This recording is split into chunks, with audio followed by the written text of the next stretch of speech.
Assalamualaikum warahmatullahi wabarakatuh.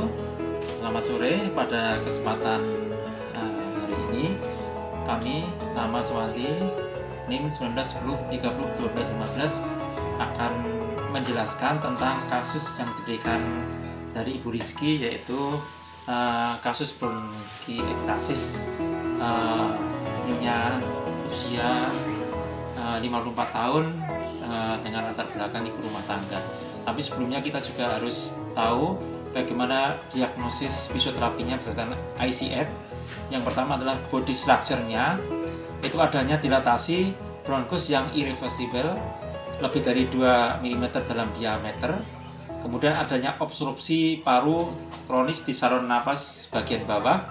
Kemudian adanya gangguan ventilasi alveolus dan adanya peradangan di bronkus. Kemudian di segi body function, adanya batuk berdahak, adanya sesak napas, adanya spasme, ada nyeri otot bantu pernapasan yaitu di perut bagian atas, di musculus rectus abdominis dan oblique abdominis externus, dan adanya penurunan sangat torak, kemudian adanya perubahan postur dan adanya penurunan endurance. Kemudian dari segi functional limitation itu adanya gangguan aktivitas sehari-hari, misalnya duduk, berdiri, dan berjalan.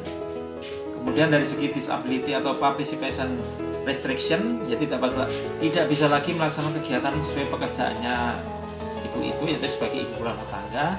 Kemudian tidak bisa beribadah dengan baik, tidak bisa melaksanakan hobinya, dan ADN juga terbatas. Kemudian kita masuk ke program fisioterapinya, baik itu tujuan jangka pendek dan tujuan jangka panjang ya. Yang pertama, tujuan jangka pendek itu mengurangi batuk yang berdahak, kemudian mengurangi sesak napas, merelaksasikan bantu pernapasan di perut bagian atas, di rectus abdominis dan oblique abdominis externus. Kemudian meningkatkan sangkar torak, memperbaiki postur, dan meningkatkan endurance. Kemudian pada tujuan jangka panjangnya yaitu meningkatkan ADL-nya. Kemudian untuk pelaksanaan intervensi fisioterapi yang akan diberikan, yang pertama kita intinya bahwa ini adalah termasuk airway clearance teknik atau pembersihan saluran napas. Yang pertama adalah breathing exercise, yaitu dapat mengurangi sesak napas. Dengan breathing exercise dapat mendapatkan pengaturan napas yang lebih baik dan pernapasan sebelumnya yang cepat dan dangkal menjadi pernapasan yang lebih lambat dan dalam. Itu menurut Sugiono tahun 2010. Teknik latihan napas yang digunakan adalah pulse lip breathing dan pernapasan diafragma. Dengan pulse lip breathing akan terjadi peningkatan tekanan pada rongga mulut. Kemudian tekanan ini akan diteruskan melalui cabang-cabang bronkus sehingga dapat mencegah air trapping dan kolaps saluran napas kecil pada waktu ekspirasi.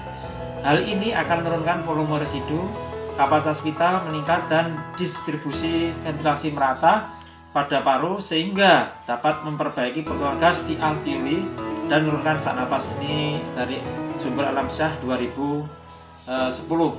Dan dengan teknik latihan pernapasan diafragma, maka akan melatih kembali penderita untuk menggunakan diafragma dengan baik dan memperelaksasikan otot-otot aksesoris, dan tujuan meningkatkan volume alur napas, menurunkan frekuensi respirasi dan residu fungsional, serta memperbaiki ventilasi. Ini berdasarkan dari sumber Sugiono 2010. Dan yang kedua, bisa menggunakan latihan mobilisasi sangkar torak. Dapat meningkatkan pengembangan sangkar torak. Latihan ekspansi torak akan meningkatkan volume inhalasi dan membantu meningkatkan aliran udara masuk melalui saluran ventilasi kolateral. Latihan pengembangan sangkar torak yang dilakukan secara verbal dan stimulasi taktil, penguluran secara cepat, dan ditambah tahanan yang diberikan melalui tangan fisioterapi dengan mengambil keuntungan memanjangnya ketegangan serta optimal pada otot-otot inspirasi sehingga dapat memperbaiki inspirasi secara maksimal. Ini dari Suseno 2011. Kemudian kita juga yang ketiga bisa menggunakan postural drainase, yaitu dapat membantu pengeluaran sputum. Postural drainase merupakan cara klasik untuk mengeluarkan sekret dari paru dengan mempergunakan gaya berat dan sekret itu sendiri. Dengan gaya berat yang ada, maka sputum yang berada dalam bronkus akan mengalir untuk dikeluarkan. Postural drainase dapat dilakukan untuk mencegah terpuruknya sekret dalam aliran napas, tapi juga mempercepat pengeluaran sekret sehingga dapat terjadi atelektasis.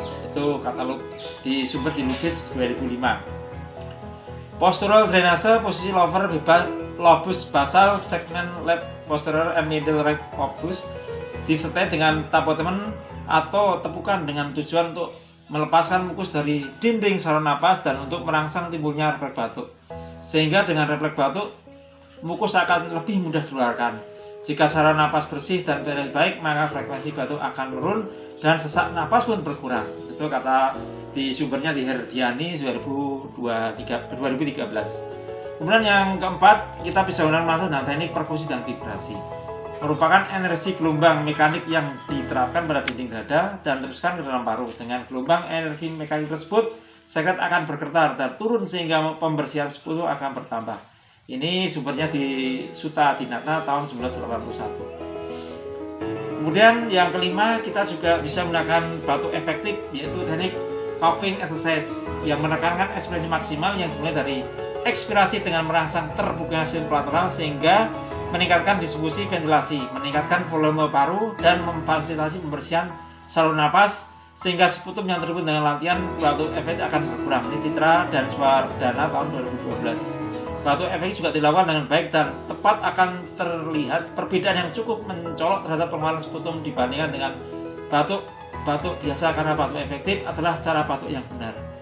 Batuk yang benar caranya itu pertama yang dilakukan duduk agak condong ke depan, kemudian tarik napas dalam 2 kali lewat hidung, dikeluarkan lewat mulut, kemudian napas yang ketiga dan diketik dan diketikkan 2-3 kali batukan.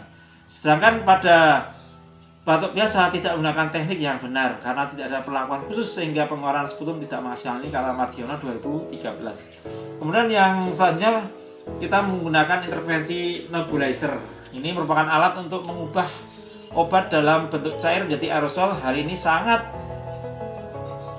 bermanfaat apabila dihirup karena target sasarannya adalah mukosa dan ujung reseptor neuron di dalamnya.